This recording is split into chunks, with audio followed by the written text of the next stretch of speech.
यस्तो छ हाम्रो कुलाको हालत। हाम्रो यो पहिलाको जमाना कस्तो थियो आज हेरौँ न कस्तो भइरहेछ यार।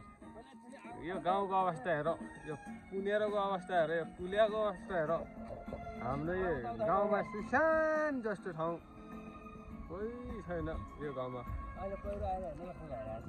हेर्नु यार कस्तो पहिरो आइरहेको हो कि मान्छे नभएपछि के गर्ने त, पहिरोले आफैले झरिहाल्छ त माटो। माटो अन्त फाल्ने काम हो त्यही हो पहिरोले नि।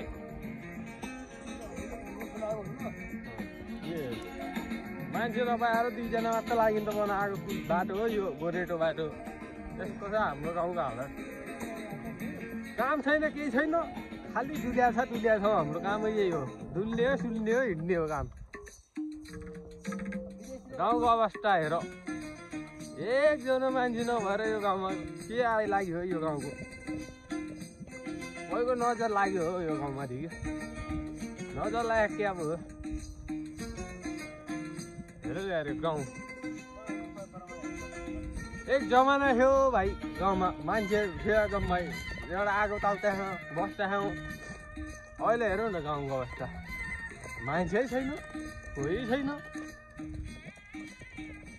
के हालत बनाएको हो यार यस्तो गाउँको। यिनीहरूलाई गाउँको माया लाग्दैन कि क्या हो यार। माया साया भन्ने छ कि छैन के हो यो गाउँमा। अरे यार फर्केर आइझन् हौ सबै मान्छेहरू जति छन् हाम्रो गाउँको केटाहरू। यो यस्तो हालत नबनाऊ हो गाउँको। अलिकति त माया त मारेर हो यार गाउँको यार। बेला झगडात्या मान्छे पाइने हो, अहिले झगडात्या मान्छे नि नपाइने भइसक्यो एउटा। हेर न यार पुनेरो एक जमाना थियो त्यहाँ बल धारो लाउँथ्यो। ए पानी भन्दै झगडा हुने ए धारैनु अहिले मान्छे जति झगडात्या। हेर न यो गाउँ धाराको अवस्था के भन्ने यो गाउँमा। अहिले झगडात्या मान्छे पाएका थिएन। एउटा एक जमाना थियो सायद यो धारा नि झगडादाखेरि लागालाग हुने कि हानाहान हुने कि मान्छे कि मुख फुटाफुट हुने कि खुब हुने कि अहिले मान्छे पाउँदैन।